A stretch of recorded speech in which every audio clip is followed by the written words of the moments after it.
Starting over in a new country sounds exciting. New opportunities, new environment, new possibilities. But what many immigrants discover quietly is that starting over also comes with an emotional cost no one really prepares you for. Part 1. When you move to Canada, you just don't leave a location.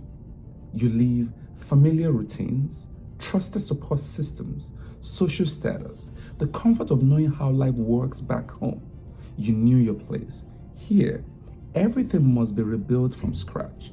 And rebuilding isn't only practical, it's emotional too. Part 2.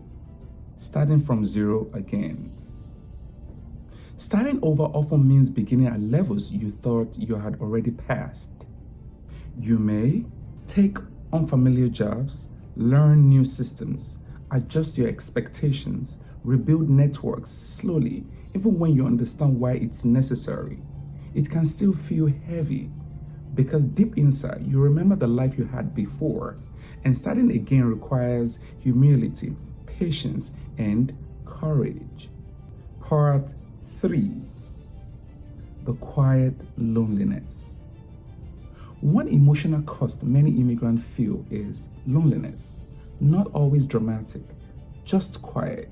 Moments like wishing family were nearby, missing celebrations, having no one who fully understands your history. You keep moving forward, but some days feel heavier than others. And that's part of the unseen side of immigration. Part 4. The growth that comes with it.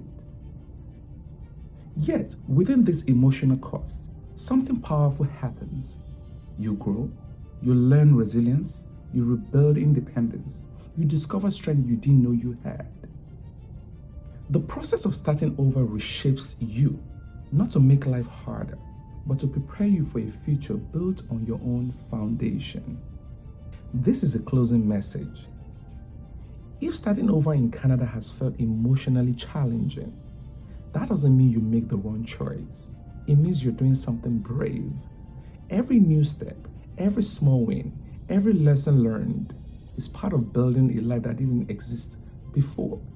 And one day, what feels heavy now may become the story you're proudest of. Tell me in the comments, what has been the hardest emotional part of starting over abroad? And subscribe to Immigrant Life in Canada with Akin for honest immigration stories and reflections, because your journey matters.